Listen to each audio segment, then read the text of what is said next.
Ciao ragazzi, my name is Global Scott, and today I have my first impressions on the Rainbow Six Siege beta. We're ready to go, we're ready to start. Now I'm going to give you a quick rundown on my rating system.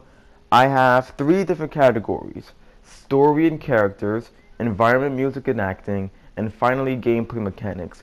Each of those categories are worth out of 5 points, and I give certain points out of 5 points. I add all those points, which is basically out of 15.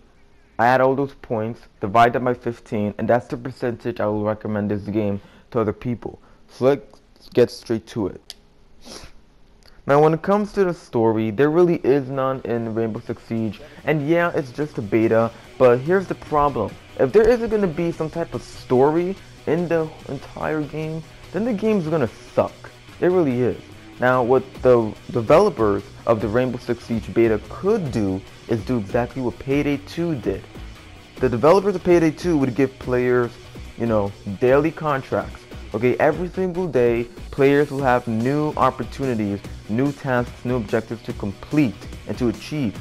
And if Rainbow Six Siege follows on that path when it comes to the launch day, then I think the players will actually be satisfied. Because my friends and I were pretty bored. Okay, now what I also love about this game is the characters. Players can actually choose, different characters to play as. And again, we see upcoming games like Black Ops 3, Battleborn, Lawbreakers, etc. Okay, that are now intertwining the first-person shooters with the MOBA genre. Okay, there are different operators which are part of different SWAT teams, which are part of different nations, and each operator has different skill sets. There are 2 different types of operators. There is an attacker and a defender. I have 4 in total, and 2 attackers, and 2 defenders. One attacker of mine, which is my favorite, is IQ. IQ is an attacker of the GSG and can detect electronic devices, traps, etc. As a defender, I also have the Doctor, which is part of the GIGN and has a gun that can actually heal people. So this is good because now first-person shooters are intertwining with the MOBA genre. Now here's the thing about this. You can buy operators, okay, with this thing known as renown points, and I'll explain to you how you get renown points later on. Now what happens is the lowest amount charged is 500 renown points, which is easy if you win matches and stuff. However, after you buy one operator from one group, if you want to buy another operator from that same group, the amount charged is going to be doubled. So you will have to pay 1,000 renown points, which I think is really, really stupid. I mean, they could have done that if you wanted to upgrade the operator you already just bought, instead of increasing the amount charged on, when you want to buy your second operator. So they really need to fix that. Okay, they really need to fix that. Now when it comes to the environment, music, and acting, I think that the environment overall is probably Rainbow Six Siege's main idea. If Rainbow Six Siege was just a game where you can save hostages and stuff, I mean, it'll be fine, but because they included the destructible environment, it's just amazing. It's complete destruction, okay?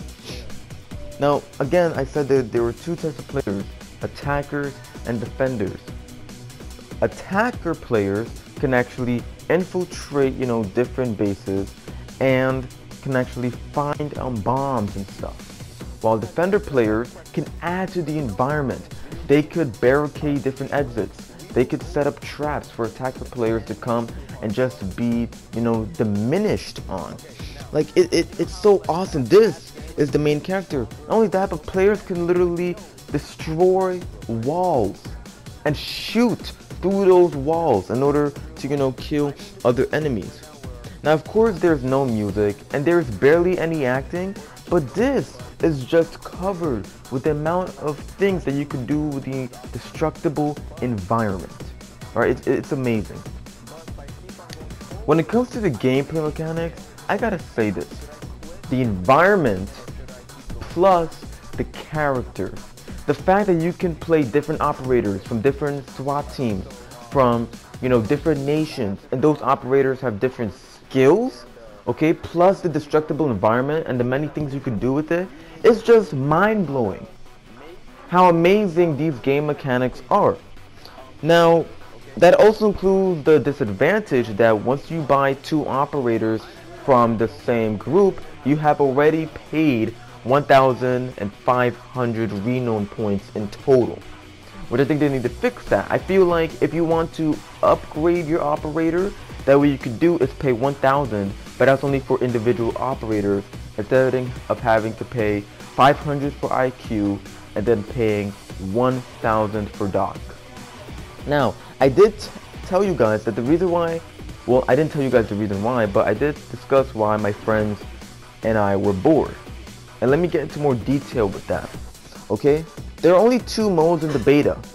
There is the multiplayer mode, which allows attack players to infiltrate houses and disable these, bombs that the defender players have established.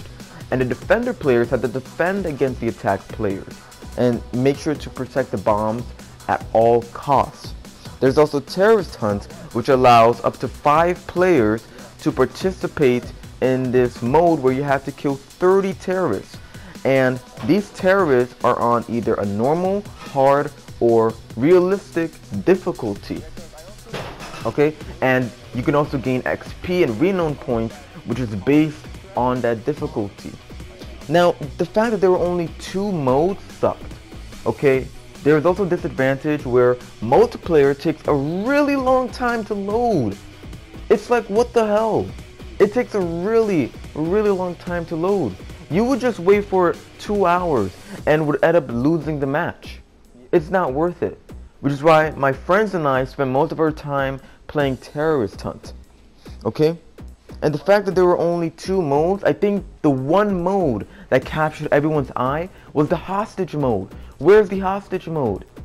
Okay? The developers of Rainbow Six Siege apologized that not everyone was able to get their beta codes in time. And they had to give out their beta codes in waves and waves. We deserve a hostage mode. We really do. That's available for everyone. And they better have new modes than just, 3 modes. Now, the fact that attack players not only can infiltrate houses, but can also use devices to help them target enemy players and enemy AI is awesome. Me and my friends would also have so much fun just waiting in one room, and one of our players will actually use a drone to just go in the other room, scan the enemies, and then the rest of us, we just go in and we just go guns blazing. It's just amazing. Alright, now I also told you guys that there's a way to gain renown points. You can gain renown points by watching tutorials, killing enemy players, enemy AI, and by actually winning matches. So that's a really cool game mechanic. So for both the environment, music and acting, and the gameplay mechanics, I give it both a solid 5 out of 5. While I give the story and characters an average grade, a 3 out of 5. Add those up, which gives it 13 divided by 15. Do proportions is over equals percent over 100, and you get an 87%. I recommend this game by 87%. Now, just because this game got a good grade doesn't mean I recommend it, and here's why. On August 31st, I sent out a poll on who would win, Rainbow Six Siege or Battlefront. I was really asking, what game should I get? So, 68% of you said Battlefront, while 32% of you said Rainbow Six Siege. I really do like Rainbow Six Siege, and I had a lot of fun with a lot of players, but that doesn't mean I'm going to get it. Battlefront just has way more content. Now, you can check out my other first impression on the new Warframe update and also the Black Ops 3 beta, okay? And check out all my other videos too. Make sure to like, comment, share, subscribe, and I'll see you on the next first impression. Take it easy.